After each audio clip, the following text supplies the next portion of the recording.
The grand chamber stretched out like a massive dome, filled with representatives from hundreds of worlds. Floating platforms held delegates from species that looked nothing like each other. Some had scales, others had feathers, and many had forms that defied easy description. But today, all eyes turned toward the small platform where 3 humans stood alone. Captain Alex Morrison felt the weight of those stares. He wore his Earth Defense Force uniform, standing straight despite knowing what was coming. Beside him, Dr. Lisa Grant clutched a datapad with trembling hands. Ambassador Carlos Rivera looked tired, older than his 60 years, his face showing the stress of weeks of failed negotiations. "The Council will now vote," Speaker Zrel announced from the highest platform. Her bird-like features showed no emotion, but her voice carried through the chamber with authority. "The question before us is clear. Should humanity remain part of the Galactic Council?" Morrison clenched his jaw. They had been part of this council for 30 years. 30 years of trade, cooperation, and shared knowledge. But the last 5 years had been different. Fear had crept into the other species' eyes when they looked at humans. Fear of how fast humanity expanded. Fear of their weapons. Fear of their unwillingness to simply follow old rules without question. Ambassador Rivera stepped forward to speak one last time. "We came to you in peace," he said, his voice steady but sad. "We shared our discoveries. We followed your laws. Yes, we built colonies quickly. Yes, our military is strong. But we never threatened anyone. We never attacked a council member. We only defended ourselves when pirates struck our ships." "You defend yourselves too well," came a voice from the reptilian section. Counselor Thane, one of the few who had spoken for humanity in private meetings, looked uncomfortable. "Your weapons advanced too quickly. Your ships are now faster than ours. You solve problems with force before trying diplomacy." "That's not true," Dr. Grant spoke up, unable to stay quiet. "We've opened 6 research stations with council scientists. We've shared medical technology that saved billions across 12 worlds. We've helped stop 3 civil wars through peaceful negotiation, and started 2 more by interfering." Speaker Zrel cut in. "You do not understand the delicate balance we maintain. Your species is too young, too aggressive, too certain that your ways are correct. You push where you should wait. You act where you should observe. You are dangerous." Morrison felt anger rise in his chest. "Dangerous? We're dangerous because we don't bow to every ancient tradition? Because we question rules that don't make sense? Because we actually helped species you ignored?" The chamber erupted in noise. Clicks, whistles, roars, and sounds that human ears couldn't properly process filled the air. Speaker Zrel raised her wing-like arm and silence fell again. "This is exactly what we mean," she said coldly. "You cannot control yourselves. You speak with passion when calm reason is required. You are too emotional, too unpredictable. The Council has existed for 50,000 years. We have maintained peace through careful thought and slow, deliberate action. Humanity has been here for barely a moment and already disrupts everything." Ambassador Rivera's shoulders sagged. Morrison could see the old man understood it was over. They had already lost this vote before entering the chamber. This was just ceremony now. "I call for the vote," Speaker Zrel declared. "All who believe humanity should be removed from council space and all council privileges revoked. Signal now." Lights began appearing across the chamber.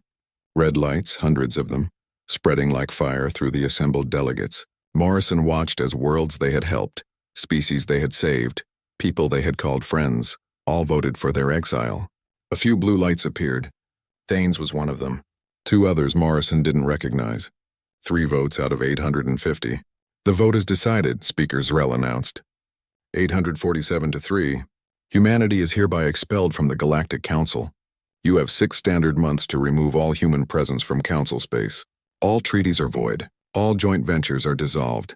All human colonies in council territory must be abandoned. After 6 months, any human ships in council space will be treated as hostile vessels." Dr. Grant made a small sound, like something had broken inside her. She had believed so strongly in what the council represented. She had dedicated her life to building bridges between species. Now those bridges were burning. Morrison put a hand on her shoulder. "We'll be all right," he said quietly, though he wasn't sure he believed it. Ambassador Rivera faced Speaker Zrel one final time.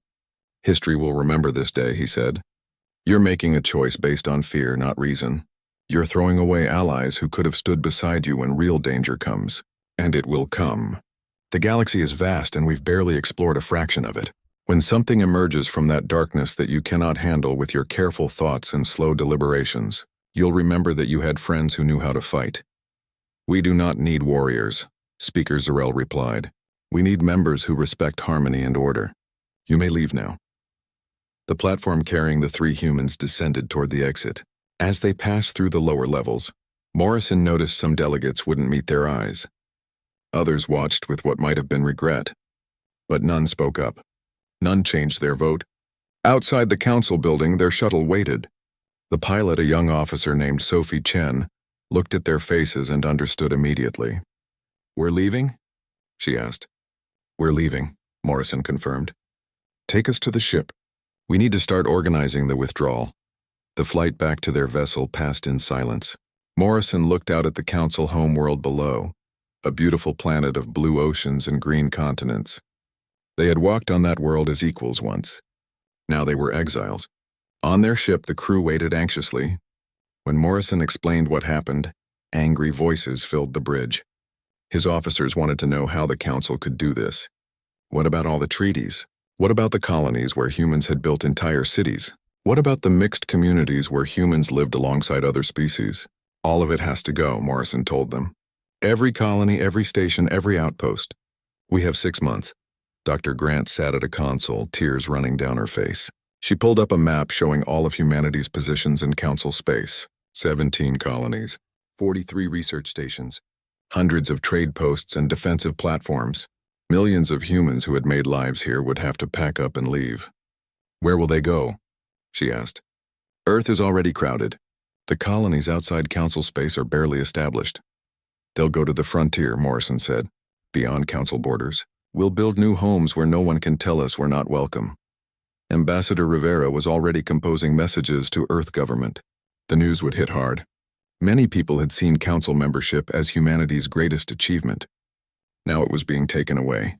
Over the next weeks, the withdrawal began. Human ships arrived to help evacuate colonies. Some aliens who had become friends with humans protested, but their voices changed nothing. The council's decision was final.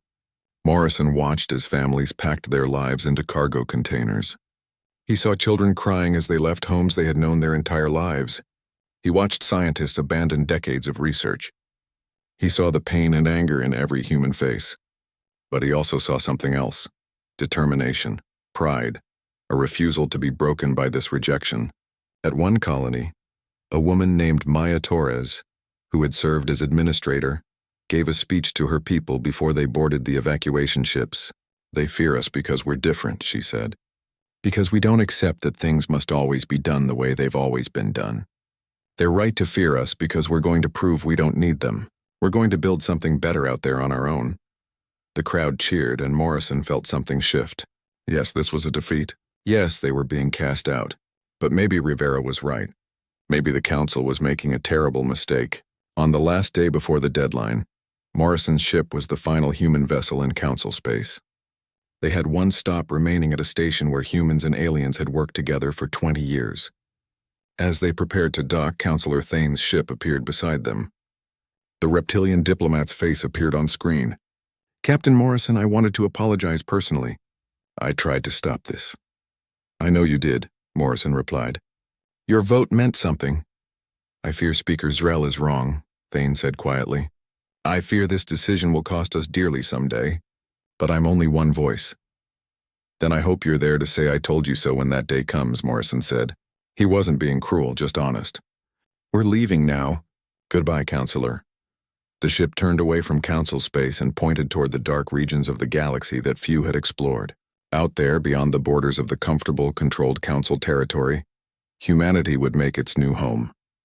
As stars streaked past the view screen, Dr. Grant stood beside Morrison. What do we do now? She asked. Morrison thought about the question. They had been rejected, cast out, told they weren't good enough for the galaxy's oldest civilization. But 20 years had passed since the exile. 20 years since humanity left council space with nothing but their ships and their pride. Now, Admiral Kate Foster stood on the bridge of her flagship, looking at what they had built in that time, and she couldn't help but smile. The view screen showed New Terra, the largest of humanity's frontier colonies. Cities stretched across 3 continents. Orbital stations circled the planet like metal moons. Ships came and went, carrying trade between a dozen other human worlds. They had done this without Council help, without Council technology, without Council permission. "Admiral, we're receiving the quarterly reports from all outer colonies," her communications officer reported. "Production is up across the board. New Shanghai is requesting permission to establish another mining operation in the asteroid belt." Kate nodded. Approved. "Tell them to be careful out there.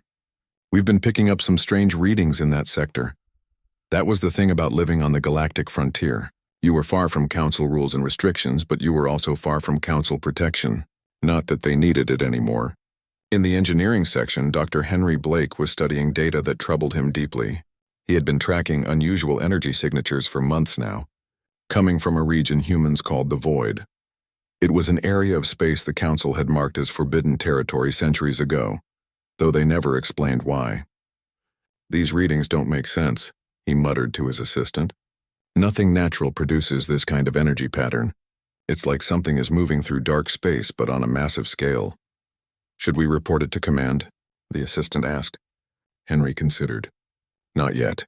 I want more data first, but increase monitoring stations in that sector. If something is out there, I want to know what it is before it gets close." On the other side of human space, Commander Jake Phillips guided his ship, the Defiant, through an asteroid field. His crew had volunteered for exploration duty, mapping regions no one had visited before. It was dangerous work, but Jake loved it. Out here, you made your own decisions without committees and councils slowing everything down. "Captain, I'm picking up a ship," his sensor officer called out. "Dead in space, no power readings. Can you identify it?" Jake asked. "Negative, sir. It's not human design. Not Council either. Something else." Jake felt a chill run down his spine. "Take us in closer, carefully." As they approached, the derelict vessel came into view. It was massive, easily twice the size of the Defiant, but what made Jake's breath catch was the damage. The hull looked like something had eaten through it. Not blast damage from weapons, something else. Something organic. "I want a full scan," Jake ordered. "And someone get me Admiral Foster. She needs to see this."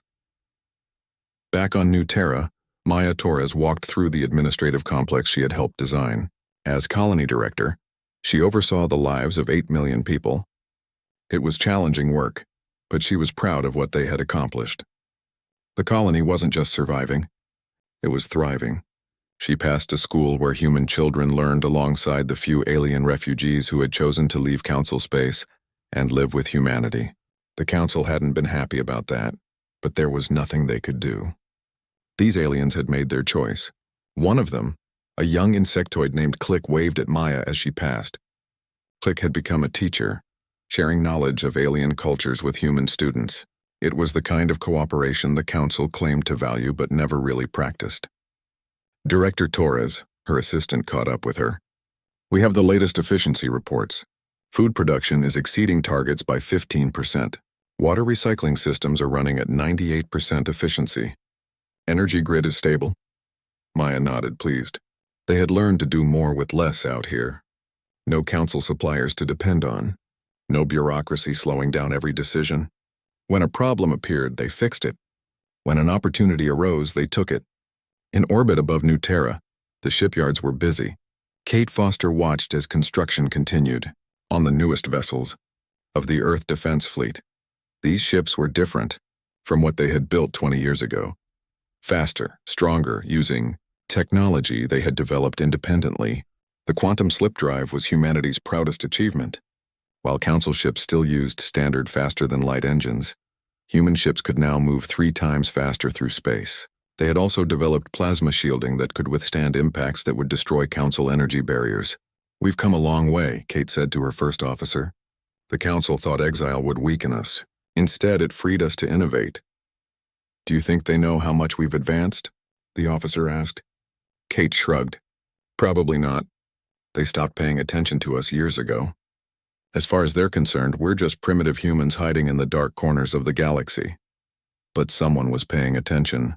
On a Council observation ship hidden in the outer system, an insectoid named Ven watched and recorded everything. He had been assigned to monitor human development and report back every 6 months. His latest report would trouble the Council. Humanity wasn't struggling. They weren't barely surviving. They were flourishing in ways that seemed impossible. Every report showed more colonies, more ships, more technological advances. Van had sent warnings that humanity was becoming a significant power, but his messages received little response.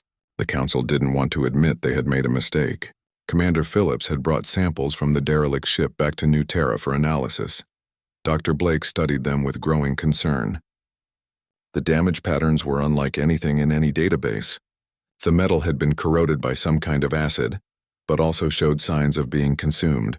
"It's like something ate the ship," Blake told the assembled officers. "Not just damaged it. Ate it. Any idea what could do that?" Kate asked. "Nothing I've ever heard of. But these scorch marks suggest the ship fought back. Weapon burns on the hull. Whoever crewed this vessel, they went down fighting." Jake pulled up a star map. "I found that derelict here in Sector 7. That's close to the Void region, the area the Council forbids anyone from entering." "Maybe they forbid it because they know something," Kate said quietly. "Blake, how are those energy readings from the Void looking?" The scientist's face grew grim. "Stronger. Whatever is out there, it's moving, and based on the trajectory, it's heading toward inhabited space." A heavy silence fell over the room. They all understood what that might mean. "We need more information," Kate decided. "Phillips, take a small task force to the Void boundary. Stay at safe distance, but I want detailed scans." Blake, coordinate with him. "Get me everything you can about these energy signatures."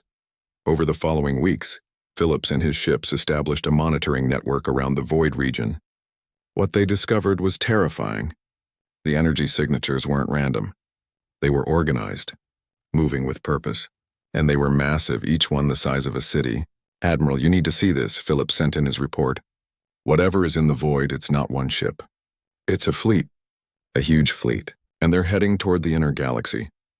Kate studied the data with growing dread. She pulled up a map showing the trajectory. The fleet was moving toward Council space, but to get there, they would pass through human territory first. "Get me Earth Command," she ordered. "We need to prepare defenses, and someone needs to warn the Council." That suggestion met with resistance. Many in Earth government still felt bitter about the exile. Why should humanity warn the Council about anything? Let them face their own problems. But Maya Torres, representing the colonies, spoke up in the Council session. "We're better than that," she argued. "Yes, they cast us out. Yes, they treated us unfairly. But if there's a threat coming, innocent people will die. Billions of them. Can we really stand by and watch that happen because we're angry?" The debate raged for days. In the end, humanity decided to send a message to the Council. Not a plea for help. Just information. A warning about what was coming. The message reached Council space, but the response was dismissive. Speaker Zrel herself replied with a short message. Humanity was no longer Council business. The Council had its own sensors and its own fleets. They needed no warnings from exiles who were probably making up threats to seem important. Kate read the response and shook her head. "Pride goes before the fall," she said to no one in particular. "They still don't believe we're capable of helping them with anything. But ready or not, something was coming." Jake Phillips had managed to capture long-range images of the approaching fleet. When the enhancement came back, everyone who saw them felt a chill. The ships looked organic, living things rather than machines.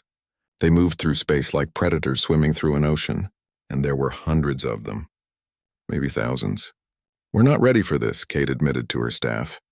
"Whatever these things are, we've never fought anything like them before." "Maybe the Council has," someone suggested.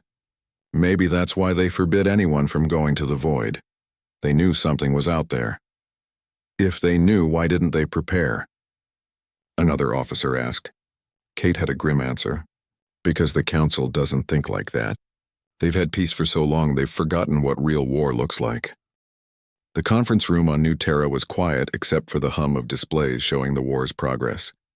Counselor Thane sat across from Admiral Kate Foster, and between them lay the weight of billions of lives.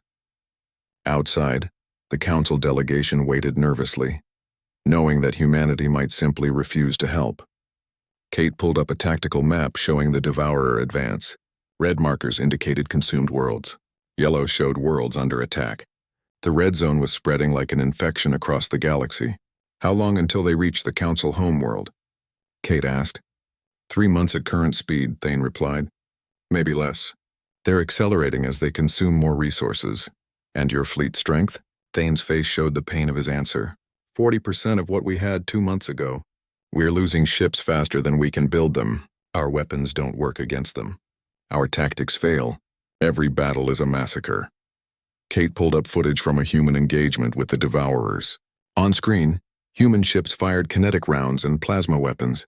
The organic enemy vessels took damage and burned. It wasn't easy, but the humans were actually winning. This is what works, Kate said. Physical projectiles. Heat weapons. Tactics designed to kill, not disable.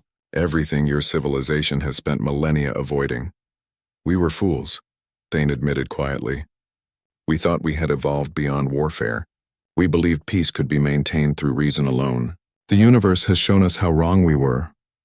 So you want us to save you, Kate said. It wasn't a question. Yes, we're asking humanity to save the species that cast you out. I know what we're asking. I know how bitter you must feel. But billions of innocents are dying. Children who had nothing to do with your exile. Civilians who never voted against you. They're being consumed because their leaders were too proud to admit error. Kate leaned back in her chair. You understand we'll have conditions. Name them.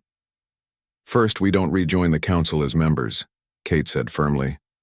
We fight as independent allies. Equals, not subjects, Thane nodded. Agreed. Second, full technology sharing. Everything you've kept from us for the past 50 years. Medical advances, industrial techniques, everything. No more secrets. Agreed. Third, formal reparations. You expelled millions of our people from their homes. You destroyed decades of research and trade relationships. That has a cost. Thane hesitated, then nodded. I'll have to present these terms to the Council, but I believe they'll accept. What choice do they have? None, Kate said bluntly. But that's not why we'll help. We'll help because it's the right thing to do. Because we're not you. We don't abandon people in need. She stood and extended her hand. Thane took it and they shook. The deal was made. But making the deal was the easy part. Getting humanity to actually agree was harder. Kate called a meeting of Earth Command, and the room filled with voices demanding revenge or at least neutrality. Why should humans die for the Council? Ambassador Carlos Rivera was still alive, though very old now. He attended the meeting and his voice carried weight. I hate them for what they did, he said. Every day I remember the humiliation. But I'm not going to let my hate kill billions of innocent people. We're better than that.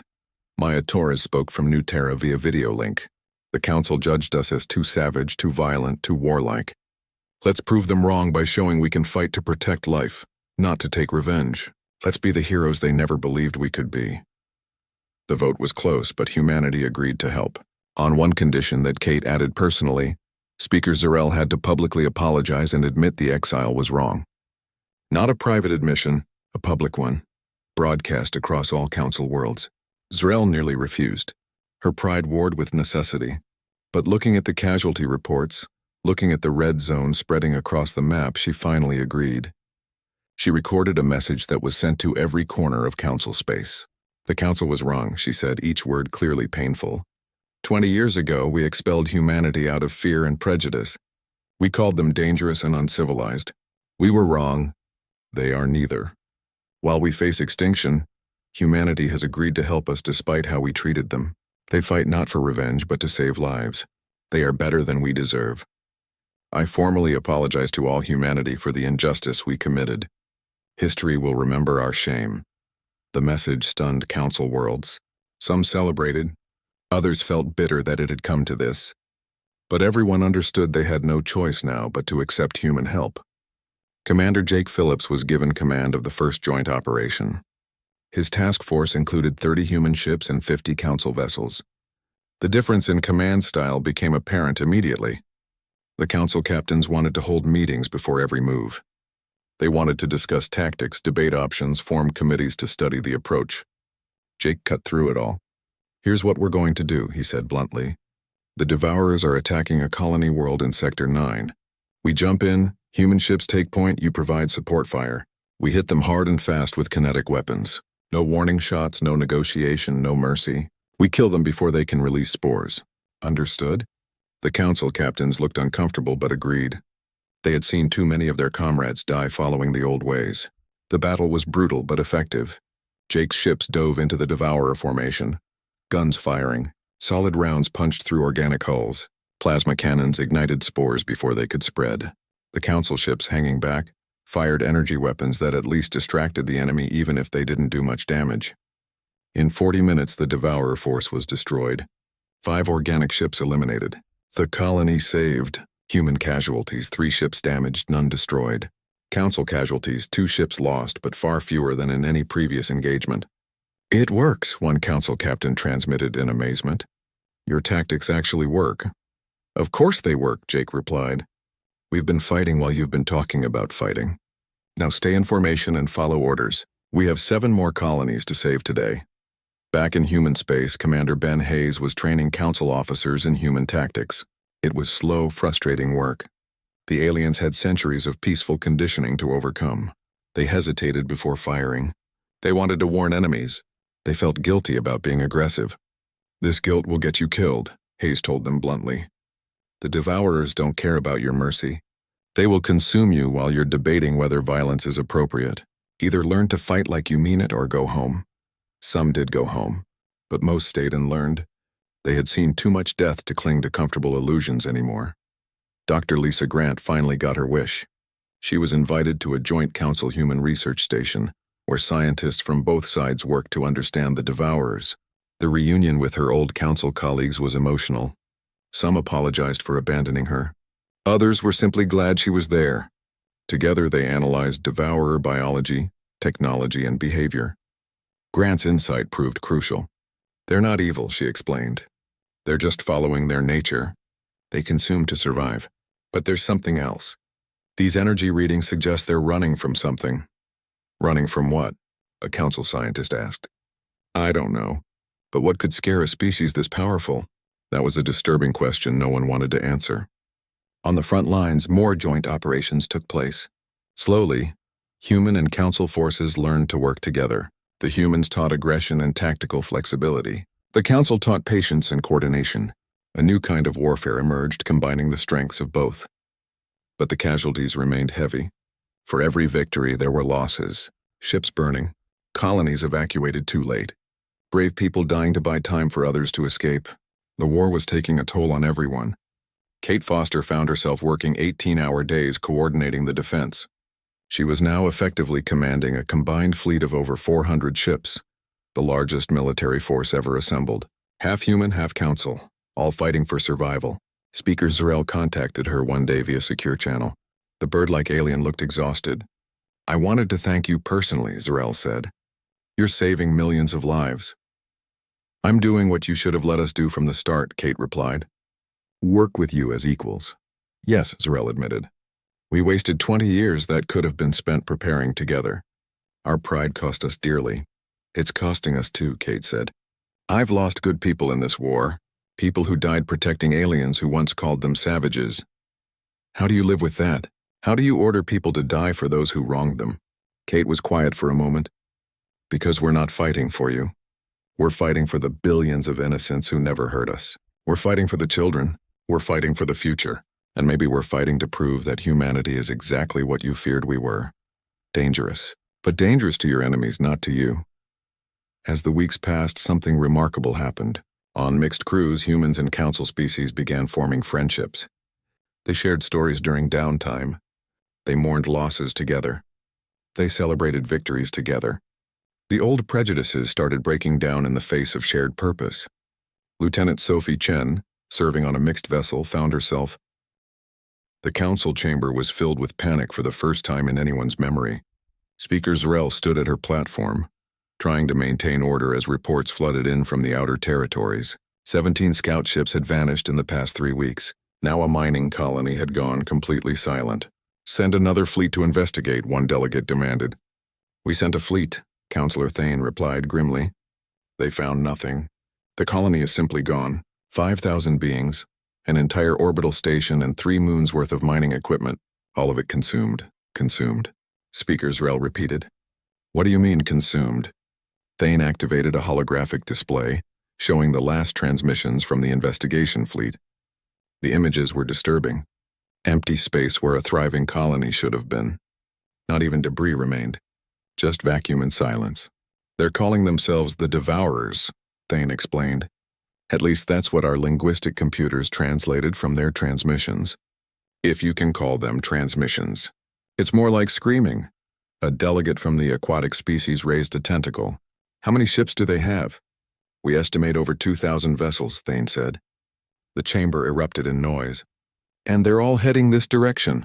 Speaker Zrel demanded silence. We will meet them with diplomacy first. Send ambassadors. Every species in the galaxy can be reasoned with. But Thane shook his head. We tried. They consumed the ambassador ship before it could even transmit a greeting. These beings don't communicate. They don't negotiate. They simply consume everything organic they encounter. In the military command center deep below the council building, Admiral Vex studied tactical displays with growing despair. The council fleet was impressive in parades and for show. But actual combat? That hadn't happened in 3,000 years. Their weapons were designed to disable, not destroy. Their tactics were built around overwhelming force, bringing opponents to surrender without bloodshed. What happens when we face an enemy that doesn't surrender? His aide asked. Vex had no answer. The first major battle came 2 weeks later. A council defense fleet of 40 ships engaged a smaller devourer force near a populated world. The council commanders followed standard procedures. They broadcasted warnings. They positioned their ships to demonstrate superior numbers. They fired warning shots across the enemy's path. The devourers responded by releasing clouds of spores that crossed the space between fleets faster than anyone expected. The spores hit council shields and began eating through them. Within minutes, the shields failed. The spores reached the hulls and started consuming the metal. Panicked, the council ships opened fire with their energy weapons. The beams struck devourer ships, but instead of damage, the organic vessels seemed to absorb the energy. They grew brighter, moved faster, and released more spores. 27 council ships were lost. The survivors retreated in disorder, and the planet below was left defenseless. 3 million beings evacuated before the devourers arrived. The rest were consumed. The news spread across council space like wildfire. For the first time in millennia, the great civilization faced a threat they couldn't talk away or intimidate into submission. Fear replaced the comfortable certainty they had known. Speaker Zrel called an emergency session. We need new weapons, she announced. New tactics. New strategies. We need experts in warfare. We had experts in warfare, Councillor Thane said quietly. We expelled them 20 years ago. The chamber fell silent. Everyone understood what he meant. No, Speaker Zrel said firmly. We will not crawl back to the humans begging for help. We are the Galactic Council. We have survived for 50,000 years. We will find another way. But there was no other way. Over the following weeks, the Devourers pushed deeper into council space. Every engagement ended the same way. Energy weapons fed the enemy. Standard shields failed against the spores. Council ships, designed for show and intimidation rather than combat, fell apart under sustained attack. The death toll climbed into the billions. Meanwhile, in human space, Admiral Kate Foster was fighting her own war. A smaller devourer force had entered human territory, perhaps scouting before the main fleet arrived. Unlike the Council, humanity didn't try diplomacy first. The first human ship to encounter devourers opened fire immediately with kinetic weapons, solid projectiles moving at tremendous speeds. No energy for the enemy to absorb. Just raw physical impact. It worked. The devourer ship took damage. Real visible damage. It tried to release spores, but human plasma weapons ignited them before they could cross the distance. The organic vessel burned and died. We can hurt them, Commander Phillips reported to Kate. Our weapons work, but we're still outnumbered 1,000 to 1 if the main fleet comes this way. Kate was already working on that problem. She had called together humanity's best tactical minds. They studied every encounter, every piece of data. Dr. Blake provided biological analysis of captured spore samples. They're a hive mind, Blake explained. Every ship is connected to a central intelligence. If we can find the command nodes and destroy them, we might disrupt their coordination. A young officer named Lieutenant Sophie Chen had an idea. What if we don't try to fight them ship to ship? What if we target their biology instead? These are living ships. They need to breathe, feed, maintain themselves. They have weaknesses. Commander Ben Hayes, humanity's top tactical analyst, built on that thought. We treat them like a disease. We quarantine, we contain, we eliminate. No mercy, no hesitation. The Council tried to be civilized with them. That's why the Council is losing. Kate approved the strategy. It was brutal, direct, and completely unlike how the Council fought. But it worked. In 3 engagements, human forces destroyed 8 Devourer vessels with minimal losses. They weren't winning the war, but at least they weren't being slaughtered. Word of these victories reached Council space through various channels. Some aliens who maintained secret contact with human friends, some through automated monitoring stations that picked up battle transmissions. The news spread quickly. Humanity was fighting the Devourers and winning individual battles. In the Council chamber, the debates grew heated. One faction wanted to request human assistance. Another faction refused to admit they needed help from exiles. A third faction wanted to steal human technology without asking permission. Councillor Thane led the faction urging cooperation. Our pride is killing billions, he argued. Every day we delay asking for help, more of our people die. The humans know how to fight this enemy. We need to put aside our arrogance and ask for their aid. And give them leverage over us forever? Another councillor demanded. Let them hold this over our heads for the next 1,000 years. Better that than extinction, Thane shot back. Speaker Zrel remained stubborn. We are exploring all options. Our scientists are developing new weapons. Our military is adapting tactics. We will solve this ourselves, but they weren't solving it. The Devourers continued their advance, consuming world after world. The Council fleet continued dying, unable to adapt fast enough to an enemy that didn't follow any rules they understood. Dr. Lisa Grant, living in exile on New Terra, watched the news from Council space with a heavy heart. She had spent her life believing in galactic unity. Even after the exile, she had hoped that someday the Council would change. Now she saw them dying because they couldn't change, couldn't adapt, couldn't admit they were wrong. She sent a message to Councillor Thane, one of the few Council members who still secretly communicated with humans. Tell them we'll help, she wrote. Not because they deserve it, not because we've forgiven them, but because people are dying and we can stop it. Tell them humanity doesn't abandon people in need, even people who abandoned us. Thane received the message with relief, but when he presented it to the Council, Speaker Zrel rejected it immediately. We do not need charity from humans. We will handle this threat with our own resources. What resources? Thane demanded, losing his patience. Our fleets are scattered. Our worlds are being consumed. Our weapons don't work. What exactly are we going to handle this with? More committee meetings? The argument raged, but Zrel held firm. The Council would not beg humanity for help. Then the Devourers reached Sanctuary, one of the Council's core worlds, home to 8 billion beings. The defense fleet there was the strongest remaining force, over 200 ships commanded by the Council's best admirals. The battle lasted 6 hours. In the end, 19 Council ships survived. Sanctuary fell. 8 billion beings were consumed. The holographic footage of Sanctuary's final moments played across every Council world. People watched in horror as the organic ships descended on their civilization's jewel. They watched the spores consume everything. They watched their mighty fleet, the pride of the Council, burning and dying. In the aftermath, Speaker Zrel looked at the casualty reports and finally understood. Her pride, her stubbornness, her refusal to admit error had cost billions of lives.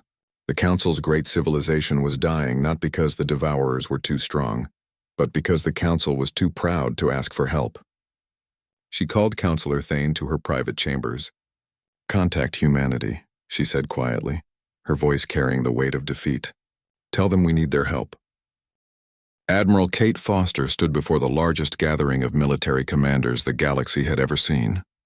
400 ship captains, half human and half Council species, watched her on their screens.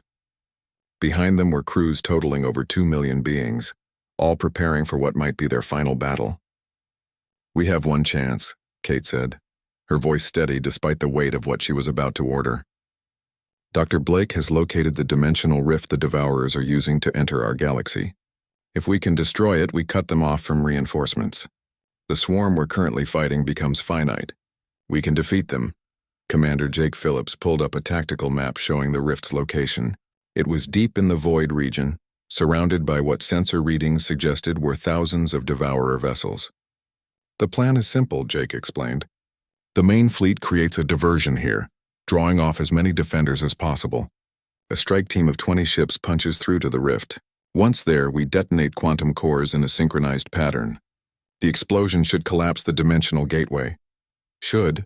A Council captain asked nervously. Theory says it will work, Dr. Blake admitted. But we've never collapsed a dimensional rift before. There are variables we can't predict. The blast radius alone will consume anything within 100 kilometers. The strike team won't make it out. The room fell silent. Everyone understood what that meant. 20 ships. 20 crews. Volunteers for a suicide mission. I'll lead the strike team, Jake said quietly. Nobody was surprised. I'm going too, Lieutenant Sophie Chen announced. Several other young officers volunteered immediately. As am I, Counselor Thane's voice came through the comm. If this is to be a mission of redemption, then I claim my place in it. Kate wanted to argue, wanted to find another way. But there wasn't one. Sometimes the only path to victory ran through sacrifice. The fleet launches in 6 hours, she announced. Check your weapons. Say your goodbyes. And remember, we're not just fighting for ourselves. We're fighting for every species in this galaxy. Human, Council, and all the others who never asked to be in the middle of this war. Make your shots count. The commanders dispersed to prepare their vessels. Kate found herself alone in the command center, looking at the names of the volunteers for the strike team. So many young people, so many who had their whole lives ahead of them, and she was sending them to die. Commander Ben Hayes found her there. Second guessing? He asked gently. Always, Kate admitted. Is it worth it? 20 ships, thousands of lives for a chance to stop this? The alternative is watching the Devourers consume the galaxy world by world, Hayes reminded her. Those lives will be lost eventually anyway if we don't end this. At least this way they die with purpose. Kate nodded, but the weight didn't lift. Command meant making impossible choices. She had just made the hardest one of her career. Across both fleets, crews prepared for battle. In human ships, Marines checked weapons and armor. In Council vessels, species that had never fought now steeled themselves for combat. Some wrote final messages to loved ones. Others prayed to various gods.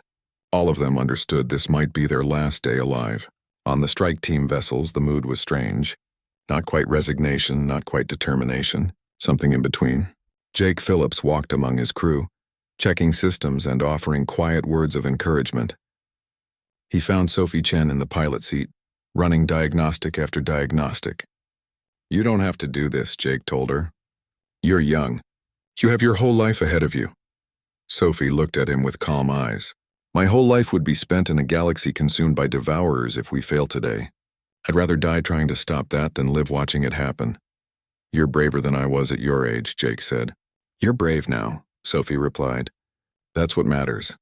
In another strike ship, Counselor Thane sat in meditation. A young council officer approached him nervously. Sir, why are you doing this? You're important. The council needs you.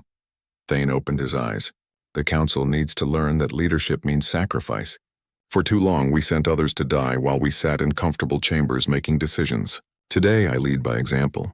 I die alongside humans who are better than we ever gave them credit for. The officer was quiet for a moment. Do you think we'll be remembered? Honestly, I hope not, Thane said. I hope this war is forgotten because peace lasts so long that no one remembers what war looked like. But if we are remembered, I hope they say we finally learned humility in our final hours. In the main fleet, Admiral Kate Foster addressed all crews one final time before the operation began. I won't lie to you, she said. Many of us won't survive today. The Devourers outnumber us. They're stronger, faster, and more ruthless than anything we've faced. But we have something they don't. We have purpose. We have each other. We have the knowledge that we're fighting for something bigger than ourselves. She paused, letting her words settle. 20 years ago, the Council cast humanity out because they feared what we represented. Change, chaos, the disruption of their perfect order. Today, humans and Council fight together because we learned that survival requires both order and chaos, structure and flexibility, peace and the willingness to fight for it. Kate's voice grew stronger. When this is over, regardless of outcome, they will remember that we stood together. That we put aside our differences when it mattered most. That we proved the galaxy is stronger united than divided. Now let's show these Devourers what happens when prey decides to bite back. The fleet jumped to faster-than-light speed, heading toward the void. Behind them, Council worlds watched and waited, billions of beings holding their breath, hoping that this desperate gamble would save them. The journey took 3 hours. When they dropped back into normal space, the sight before them was staggering. Thousands of Devourer ships clustered around a massive tear in space itself. The dimensional rift looked like a wound in reality, pulsing with sickly light. Through it, more ships were emerging every minute. "My God," someone whispered. "There's so many." "All ships, attack formation," Kate ordered, her voice cutting through the fear. "Focus fire on the outer perimeter. Strike team, wait for your opening." The battle began with a roar of weapons fire. Human kinetic rounds and plasma cannons tore into Devourer vessels. Council ships added their energy weapons, now adapted with human modifications to be more effective. The organic ships responded with clouds of spores and bioweapons that dissolved armor and flesh alike. The space around the rift became a nightmare of fire and death. Ships exploded. Crews died, but they kept fighting, kept pushing forward. Every Devourer destroyed was one less between the strike team and their target. Commander Hayes coordinated the assault with brutal efficiency. "Second wave, focus on that cluster at bearing 270. Fourth wave, cover the strike team's approach. Don't let anything through." Jake Phillips watched the battle unfold, waiting for his moment.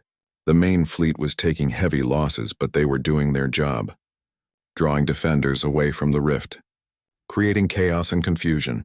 "Strike team, this is Morrison." Kate's voice came through. "You have your opening. Go now.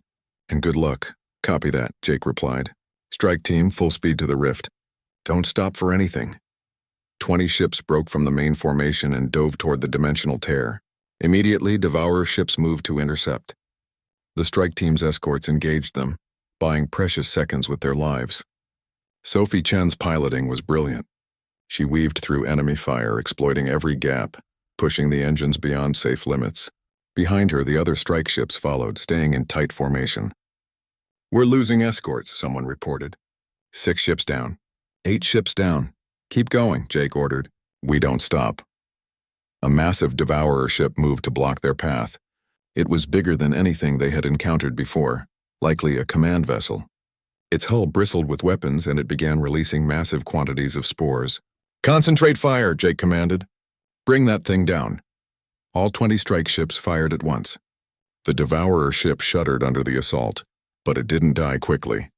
It absorbed the punishment and fired back.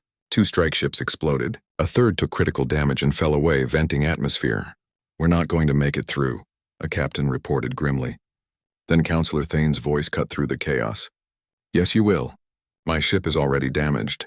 I'm ramming that monster. Get to the rift." "Thane, no!" Jake protested. "Tell them I was wrong," Thane said calmly. "Tell them I voted against the exile, but I should have fought harder. Tell them a counselor finally learned to lead from the front." Thane's ship accelerated to maximum speed and struck the massive Devourer vessel. The collision was catastrophic. Both ships erupted in a fireball that lit up the dark space. But it cleared the path. "Go," Jake shouted. "Don't waste his sacrifice." The remaining 17 ships reached the rift. Up close, it was even more terrifying. The tear in space writhed and pulsed, and through it they could see things that hurt to look at. Other dimensions. Other realities. And more Devourers. Endless numbers of them waiting to pour through. "Positions," Jake ordered. The ships spread out in a carefully calculated pattern around the rift. "Arm quantum cores. Set for synchronized detonation in 60 seconds. Alarms blared across all ships as crews activated the cores. Once armed, they couldn't be disarmed. In